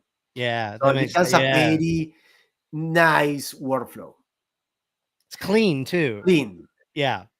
Now, if your topology changed, well, you everything changed, right? Yeah. Yeah. It's Yeah. basic topology, right? If they want to put a You different break it. arm, Yeah. You break it and you got to go back. yeah. So now that we explain LODs, I will explain why sometimes triangles are not a bad thing. Okay, imagine that I'm building my lowest LOD. So I'm building this guy, all right? And I want a pole, I want a crease. But this crease, I'm not going to do it in my lower LOD. I want to do it in my highest LOD, right? I know that it's a old person, and I know that he has a very sharp nasolabialis, and is almost like a troll. So it's going to Yeah. have Like a lot of weight into it. you got that fold underneath, right? Yes. So I Yeah. will need that topology to be able to sculpt that. Okay. So what we think? I do this guy. Or I do this guy. I will do the triangle, and I show you why. Yeah. Because the triangle, when you subdivide a triangle, it becomes a quad. Yeah. So when I subdivide it becomes a quad. But not only that, I know that I want to subdivide it 2 times, right? Now look the difference in what the topology does in this case versus this case. Yeah. This becomes much more messy, right? Yeah. It gets Than really this. dense. This becomes very clean. Huh. So that's why it's not that triangles are good. Triangles are not good, right? But if you need to make a pole in your LOD, use a triangle Yeah. because you are going to be subdividing it, if that makes sense. Yeah. That makes sense. Yeah. But if you take a look into my topology, most of my topology, and this is not production topology, but it's something that they did for a project of mine, but it's all quads, right? I will not add Yeah. triangles unless I need to. I mean, unless it's absolutely necessary, you just can't solve it, or Yeah, I always try to hide them in the ears or the you nostrils. can, yeah, you can do Yeah. that. That's no problem. Yeah. If in areas of no deformation, triangles are not a problem. The problem is when you add in areas of deformation, Yeah. and that's why sometimes we want to create these poles to have that wrinkles and have that topology there, but we don't want to add that loop everywhere in the face, right? Yeah. So that's when this becomes Hmm. very handy. This triangle, you want to have that triangle instead of a full instead of having this pole, but that's Yeah. only if you are going to have a low this system, right, where you go from low to high, right? Yeah. All right. So that answered a little bit of the question. Yeah. I think it did. Okay, cool. So let's go back to here. So yeah, topology is for performance, guys. So the best thing will be always talk with your rigger and your, well, normally your rigger or your muscle, or CFX. We call it CFX, or you can call it muscle. Um, muscle artist or CFX. Let's call it CFX artist because that's it. That's how we call it normally. Muscle artist looks very Muscle weird. artist. Sounds right. The CFX artist always make them to test it, Hmm. right? Hmm. As an example, I'm going to talk for a second about an area that is very tricky to create topology, and we spent a lot of time developing this triangle. Yeah, yeah. It's that little flap of skin that dogs and cats and Exactly. yeah, It it's starts in the okay. stifle and finish in the abdomen, in the side of the abdomen. Yeah. So we went for weeks developing how the topology should look like in these cases. And not only here, but also here. Yeah. You see it a bit less. Yeah, he's got that little he's kind of got an armpit flap too. Exactly. It happens Yeah. something very, very similar to in the back. It's a bit smaller, but for example, in horses, you see it a lot. Huh. So Yeah, what do you do? yeah. So so that's a, it becomes very important because then we are all trying to reach excellence, right, in what we're doing, and muscle is a big part of it, and skin sliding is a big part of it, right? Yeah. So having good topology that allows us to have this area compressing and stretching constantly, and slide the skin on top of it, becomes very, very important. So that's why I'm Mhm. saying topology is the foundation of all your work. um, right? Yeah. Yeah, that's okay. That's Yeah, well, how'd you solve it? Eh, oh so we did. I mean, I don't have the example I here. mean, if you just like draw over it So with the pen. the solution was to have we have very clean. Oh shit! Sorry. So we have a very clean topology for the leg, right? Following the muscles Yeah. in the muscle, and then we create a kind of a triangle between here and here. Actually, this triangle still Like we didn't make the stifle finished here. We follow it. We continue it. okay. So we are able to create something more like that. And instead of having, and in this area, we don't have any kind of star or anything. Yeah, okay. Um, and we will have that going to the back, and we will have something very, very clean. What it was kind of difficult because it's coming from the knee. So we have to make all of this flow into the knee as well. Got So, it. I Okay. mean, it was more complex than I this mean, small, that's a but I mean, that's just something like as a creature geek, that I think about. I'm like, man, how do they figure that area out? I mean, and that's a good answer. It follows the flow of the anatomy. yeah, it was tricky because I mean, one point was we were doing okay, let's do this, and then we do this, right? And then you will Yeah. have pose here, and pose there, but didn't work very well. So with the simulation that we were doing, it wasn't working that well. So then we found out, we started making some tests, and we said, okay, maybe what we need to do is to leave the topology to flow, Yeah. open in these directions, and that was helping quite a bit. That's really cool. Um, all And right, and cool. armpit, is that like did you guys have to like stretch the arms out at all? Yeah, Like yeah, yeah. I mean, of course, when we build this topology, we will stretch the arms and the legs. yeah, I was gonna say Build you it. you probably throw them like way out there. You spread the toes Yeah, we will apart. take the rig, move it with the legs forward and the back Okay, and the legs back. Build the topology and close it again, got it. Okay, that and makes then we sense. sculpt in top and do everything in top. Yeah, yeah. Yeah, that We makes do that. sense. Yeah, it's like That's we cool. stretch it and then we bring it back. Yeah, yeah. Okay, yeah. Because you have to have it as open as it can possibly be. You got to get under there. Yeah, yeah. I mean, also you don't want to go, super open, No, because they right? don't move their arms like that. Right, you Yeah, don't want to go crazy. You want to be in a normal situation, yeah, because if not, you're going to start saying, "Oh, it's a lot. You're going to start to build a lot of topology, and then Yeah. all that topology is going to be stretching. And then when you have so much density there, it's going to be difficult to sim as well. Bogs down the sim and yeah, yeah, Agreed. yeah. And so it gives you other issues, right? Yeah. It's really Um, cool. so it's a balance, right? When people says, oh, a lot of people says, okay, normally in films you don't have limitations. No, no, no, you have limitations. Yeah. Just are different limitations, but you have limitations. Sometimes you need to limit how much topology you have. Mhm. Sometimes you need to limit. Sometimes one asset doesn't work for all the shots. Yeah. Sometimes one groom doesn't work for all the shots, right? Yeah. So, for Different example, lighting scenarios. I mean, like, all of it. It can all go wrong. so okay, so we talk about topology. We make it super clear that is important. Facial blend shapes. And here you have two, normally, these are the most common ways. Traditional facts, action units, right? Mhm. That means that you will do Left uh, blink, right blink. lip corner, putter, lip stretcher, Yeah, upper lip eraser, pull. to Yeah. open. You will do all of it, all of them, and then we'll do all the combinations, and then you will have face that is performing. Yeah. That's the traditional way. That's how we everyone used to do facials. Mhm. Now is machine learning, AI. Interesting. The difference is that this is the good way of implementing AI, because this is not taking the craft; Yeah. it's Yeah. simplifying the craft, Yeah. giving you more time to make the things right, look good, Mhm. right? So what it will happen is it will you will have a lot of scans, and normally this works very well for humans, Yeah. Mhm. because you will have the data for the humans. So you can train this ML system through these phases or these neural rigs. Now the problem with all the neural rigs, for now, is the isolation of motion.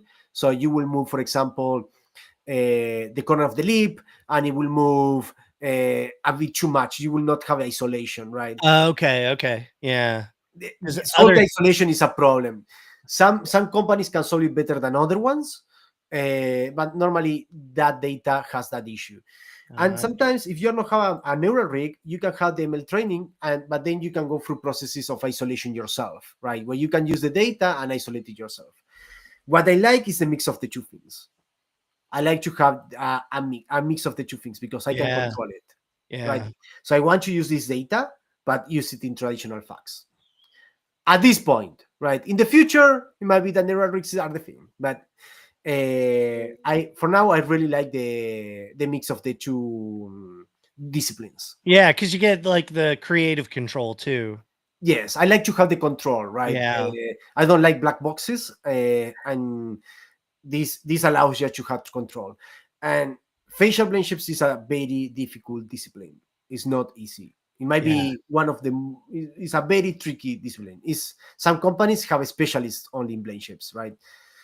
In my team, I used to have every modeler should know how to do blend shapes. I yeah, would put it that way. yeah, Because if you don't know how to do blend shapes, you don't know how to do topology. So everything is connected. yeah, yeah, And I will say the same thing with shots. If you need to work, even that sometimes it's not fun. Working shots will allow you to understand when something breaks. So mhm. you will understand. Okay, maybe next time I need to add a couple of extra loops there because it's breaking. All right, cool. So let's pass for the next disciplines. Okay, so everyone knows each one of these guys, each one of these disciplines have a specialist. It's not one person doing all of this. So you will have a specialist modeler, a specialist groomer, a specialist texture artist. Now sometimes the texture artist and look the artist can be the same person. A rigger and someone who runs muscle systems and Mhm. creates the muscle setup. They will be specialists of the craft, and the reason for that is not that you don't know how to do one of the other disciplines. You can, and you should know more than Yeah, sure, yeah. also you should have an understanding of the full thing, right? Ideally. Yeah, you need to have a Ideally, you should. ideally you should have an understanding of every single discipline and everything that goes after you, right? Yeah. So you Mhm. don't need to be the best in any of those. You just need to understand it and know what happens there and see how you can help them, right? 'Cause Uh, you're passing your work on to somebody else, so you wanna make sure that they're getting everything they need, but files are clean or, you know. yeah, exactly. But if you think about, your creature is going to look as good as you, as the next person is going Yeah. to use it, right? So, for example, if I do bad geometry, the rigger might not be able to do a very good rig. The muscle will might not be as good. The look can't fix up a model. Animation will work with whatever the rig was able to give to him. I know it's a chain of events Yeah. that happens, and Yeah. and then in top of it, if someone likes the creature and doesn't like it nice, then you're in trouble.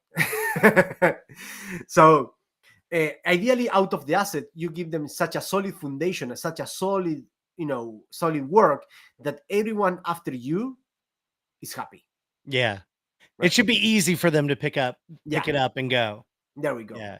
Yeah. uh, what I'm going to say is also this groom and look there are very tricky Mhm. disciplines, and I have the example of the cougar here because we think, if you take a look into this image, you'll say, oh, it's just a couple of colors. It's just a gradient, right? The colors. But So the, easy. so easy, right? But if you take a look into this cougar, all of these gradients of colors are not done by the. Are not, it's not the color of the groom itself. Uh, is the under is the coats of the groom that are Yeah. giving you that color, right? Yeah. So you have a top coat. You have the guard hairs that are giving you that black, right? That black color that you can see all in the underline of the cat, Yeah. right? If you and depending of how the camera is looking, how it's facing, you're going to see more or less of it, right? And you can see it all over the face. But then if you add too much, when you move the camera to the side, it becomes a panther, Oh my god.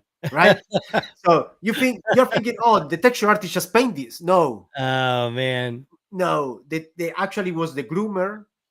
The groomer plus the look the artist figuring out what densities of groom need to be where, how much guard hairs we want, how much they balance it. It's its own science. Plus the modeler. Why? Yeah. Because the modeler, if you take a look into here, this black that you see here are the guard hairs, but you have this black because the model is doing that. Yeah. This is this black because the model is doing that, right? Yeah. So it's a mix between. I'm showing the cougar because the cougar is a very good example of something that looks simple, but might be the hardest asset that you make, Yeah. Oh my god. because all the black that you see around is all of the balance of the groom, or if the model is doing the right thing, or if the look is doing the right thing, because that's another thing. How fur and lighting behaves is different to skin, right? Yeah. If the groom is lighter, it brings more light. If it's darker, it kills the light faster, right? Huh. So it's it becomes very complicated very fast. Yeah. You Yeah, know, you wouldn't think, but, yeah, that's and then the pigmentation of the skin underneath too, I'm sure. is a combination of all of it, All right? of As that. well. Sometimes Wow. you think that this cat underneath is white, but no, or it's pink. It's not. Yeah. It has a darker tone. The Or cougars. they're often, like, patchy Yeah. looking or yeah. They can be patchy as well. Yeah. They can be patchy as well. But for example, if you take a look into the the skin of the tiger actually has the stripes. Yeah. Okay. The actual skin has the stripes as Huh. well. But that's funny, right? Yeah, no, it's so weird. So weird. Um, It's like when you learn polar bears have black skin underneath. You're like, "What?" what? Yeah, Right? you're like yeah, it's so weird. Exactly. These guys, same thing. So yeah, I was just want to say that because this is a perfect example of, I mean, this is a real cat, right? This is not CG, guys, but it's a perfect example of something that will be is it needs all the disciplines to do the right thing. Wow. And same thing when it Yeah. moves, because then you're going to be comparing a real cat, right, from National Geographic to your cat, and when it moves, if your cat is is flickering black because it's too much car hairs, then Oh my oh god. no, right? So this is a very good example of how all the disciplines need to combine to do something very very good, right? Yeah. Again, That this that cat is definitely not puts the Lion King movies in perspective, right? such That's a they do such such a a beautiful work. massive undertaking. Massive, massive. Massive. What NPC was the company who did it. What Yeah, they that's right. did in that film, amazing. It's Yeah. I beautiful. mean, like regardless of however you feel about the movies or, whatever, you got to admit they look gorgeous, you The know. first Lion King looks beautiful. Yeah. Is beautiful. Yeah. One of the best creature films I have seen. Yeah. Is And very very very good. and the human brain knows. We knows when something feels wrong. Yeah, We're just instantaneously cued on that. So that's a lot of work for a lot of people just to almost get it right. It's so hard. yeah, and sometimes people underestimate, because sometimes you get this. Um, no, I don't want to get controversial, but you get this the actor saying, "Oh no, VFX." The amount of work and passion and discipline and knowledge that of Yeah. people doing this kind of work is Hmm. huge. The Yeah. discipline of that people is huge, right?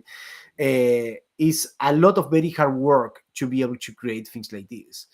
And I and sometimes they underestimate all the study, all the knowledge that goes into that, right? Yeah.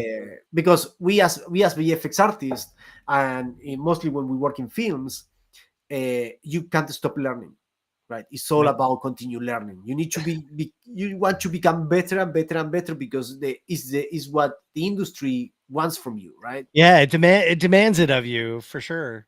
Yeah. So just wrapping up in a little bit. So this in production, this will include turnarounds, orthographic views, scale charts, material callouts, Mhm. anatomy breakdowns, paint overs of renders, texture look the callouts, wedges. I made people do a lot of wedges with Groom. We have I have some characters, and we have a lot of Groom, and we did wedges for melanin, wedges for color, wedges for Oh wow. specular, trying to find the right balance. Because if you take a look, for example, a room that is darker, it catch much more specular than Right. a room that is lighter, right? So it was is difficult, it's not easy. And then again, the audience for this work, it will be VFX supervisors of the VFX house. So in my case, can be DINEG, ILM VFX Mhm. supervisor, Mhm. or the client VFX supervisor and director.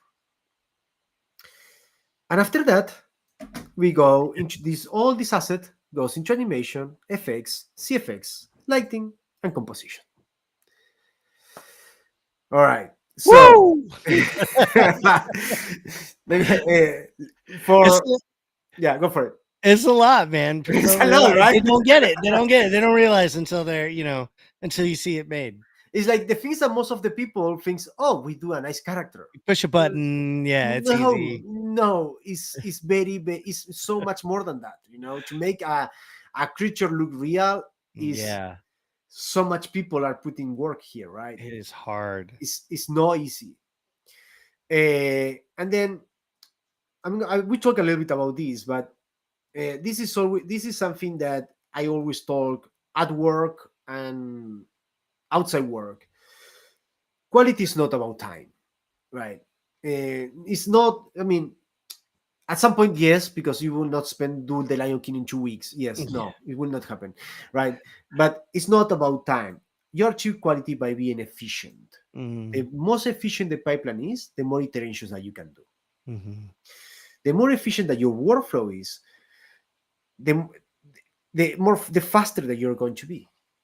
And if you can do a lot of iterations and you're faster, also you're a bit more flexible. So Mhm. efficiency will give you these free things that will allow you to raise your quality. And sometimes you're going to see, and normally it's very easy to see it, is with the same amount of time, two different movies could look totally different.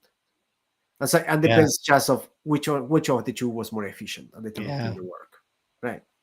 Sometimes not even about what software you use, but about sometimes it's about, okay, what was the workflow, how Yeah. is the pipeline, Yeah. than anything else. One more thing that I want to say is, I know that we are with all this AI thing going on and everything is talking about AI and things.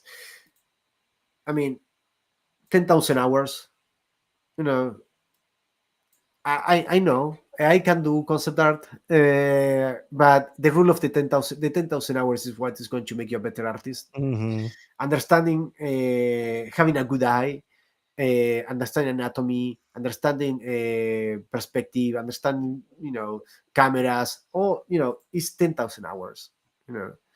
Uh, and that's also how you can differentiate of the competition, right? It's a very Yeah. competitive place, so you want to differentiate from other all of the masses. You need to study, right? So in my case, first from, I used to wake up at 5 a.m., study anatomy, work to work, go back home, eat, study, wake Yeah. up.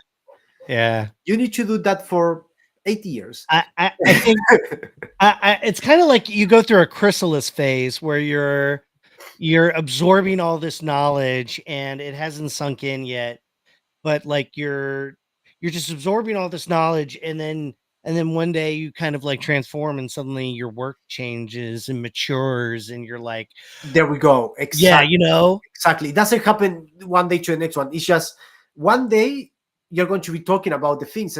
Oh, now I'm not scared to take this thing anymore. I already understand yeah. what it takes to do this, right? Because you've run that neural circuitry back and forth and back and forth, and so you've just built that muscle memory, and you know where how things work. And the only way you're going to get that is just in time, in the program, in Exactly. shots, in meetings. It's just it is a lot. Learning from your coworkers, because that's the other thing, ego is a very important thing. You need to keep it in check, Yeah. because Yep. you can be a good sculptor, but it's a lot of people that knows more than you.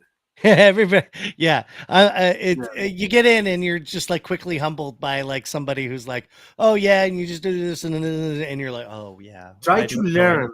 Keep your ego in check. Try to Yeah. learn from everyone. Sometimes you will learn sometimes from a junior, Yeah. Yeah, because absolutely. someone will teach you something that you didn't know, They come right? out of the blue with it.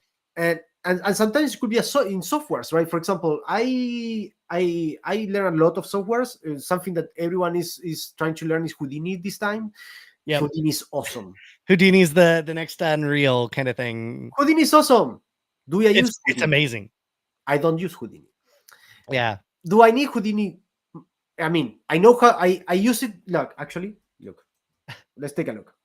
Yeah, I was gonna ask about all the Venom Carnage stuff because that's a Houdini project. Yeah, no, it was not Houdini. But all this connective tissue that it has there was done in Houdini, Ah, okay. right? Ah, But the model was actually I did a model like in 3D, but I did it modular. So every arm it had a connection, and you could take multiple arms and put different weapons in him and all that kind of stuff. cool. But I did all this connective tissue in Houdini, right? Oh, that's great.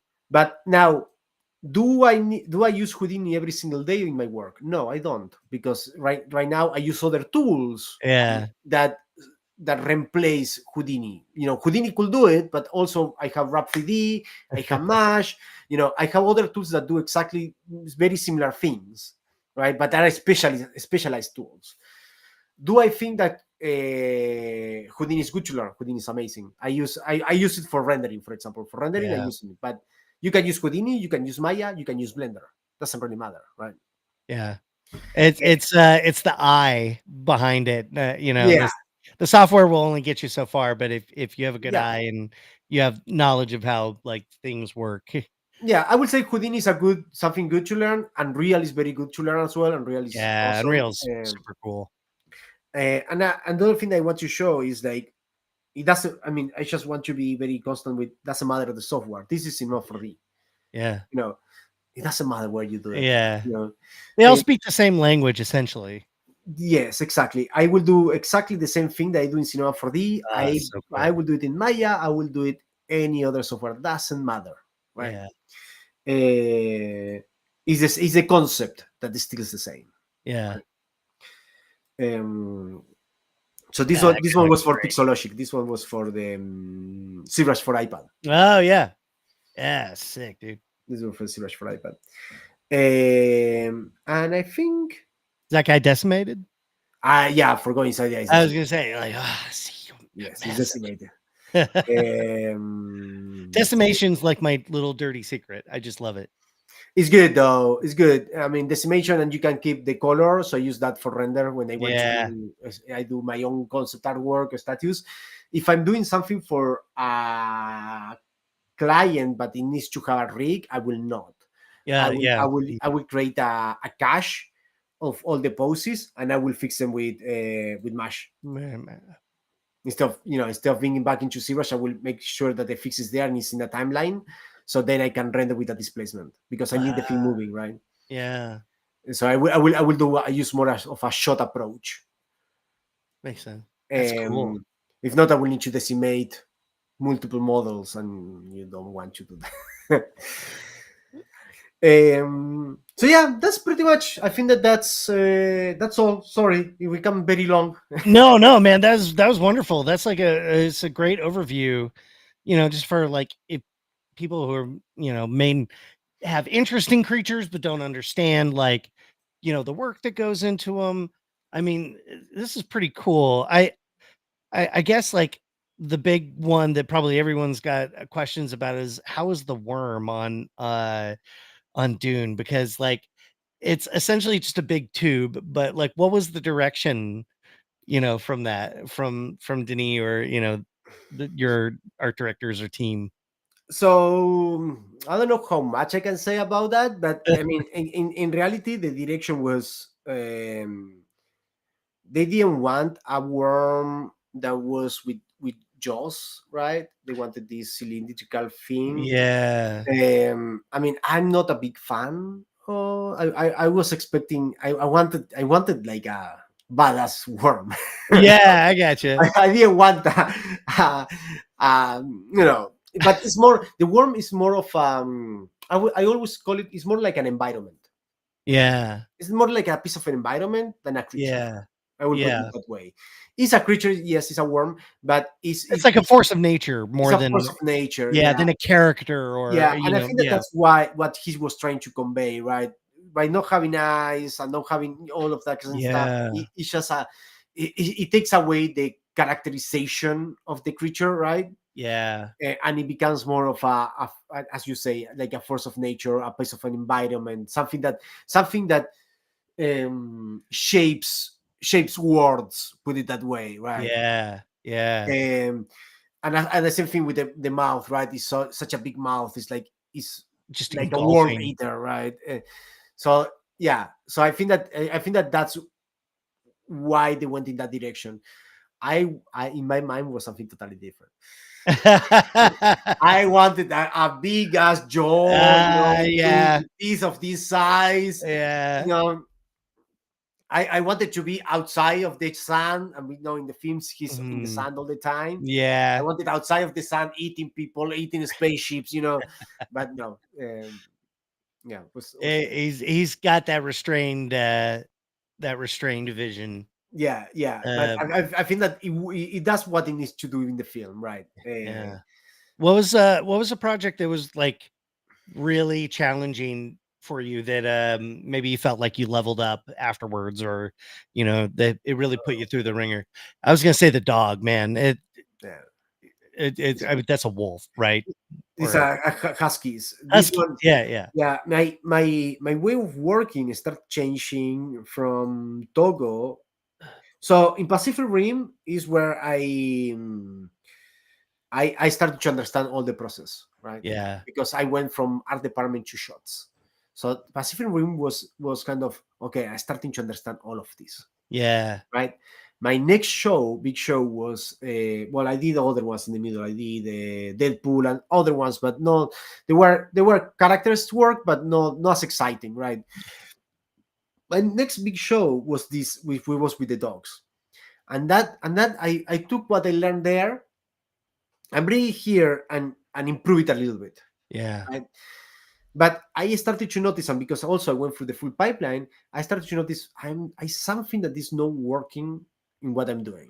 Is I'm not flexible enough. This is not, people is having problems with this, with that. How I can solve it?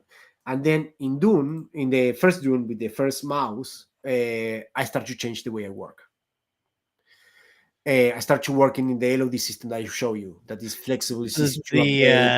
uh I'm making the relationships that, subdivisions yeah, level. before making LODs was a problem. And the LODs will not have facials, and I wanted to solve that issue, right? And then I solved it with the mouse of Dune, the first one. This is in the second one. This is the Dune, the mouse for the second film. Okay, Uh, and then every single other project was done that way. got it. So I started to find, because I become very good friends of riggers and the guys doing skin simulation, and then I was in shots and I was shot sculpting for different, very close up shots, and start to take all of that information, say, okay, how I can make my workflow better for help them, but also to keep my way of working flexible enough, right? Yeah, And that was that's how I started to improve the way of working. And the same thing with the design side, right? So in the beginning, you start to design stuff, and you say everything is possible, right? yeah. But Too many ideas. but There. let's be honest. Let's imagine that we are making an alien, right? Let's say that we're making an alien, and it has this big head, it has this long neck, and it has this torso. Let's make two eyes, a smile, and two ears, right? I'm designing this alien. Now, let's imagine that we are designing this alien, and this alien is in planet Earth, right? Now it's not, we are designing for the planet that we are living, right? Okay, so he is going to perform here, right? He's going to be like this because the neck is so thin, doesn't have a structure, and he will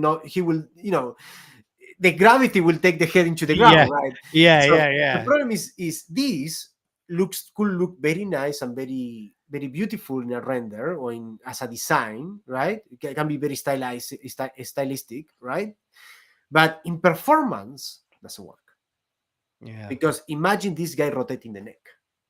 Just put it in your head, rotating it, and alone you're going to put in the shots, unless that shot is in another planet where you're selling the idea that it's no gravity, and they're gonna or you can say, oh, you know what, I like this design, it's an alien, I want a very thin neck, but when he comes to our planet, we're going to build an armor for him that contains that neck, so yeah, he actually can survive in planet Earth, right? yeah, So, it's like, what I'm trying to say is, it's no you can go far away with your designs as much as you can, but also you need to contain them into where you're living and where this character is going to be living. yeah, If it's going to be in our planet, and you do a character like that, then you're not, it's not going to perform very well. Uh, yeah. I I don't I know. always I always feel like it's got to serve the story, right? For Exactly, needs to serve the story as well. everything's in service of the story, and There we go. if it's just eye candy, it's cool, but like if your creature emotes and interacts and makes you feel something, it's Yeah, just so much better. yeah.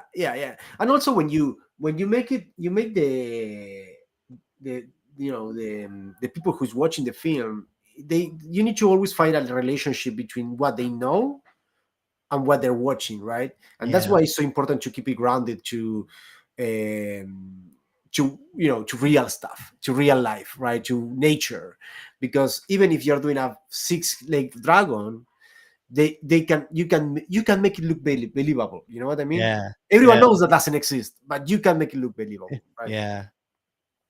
As long as it feels real, feels grounded, Yeah, and that starts with grounding it in anatomy and the real world, yeah, yeah. you know? Exactly, Yeah.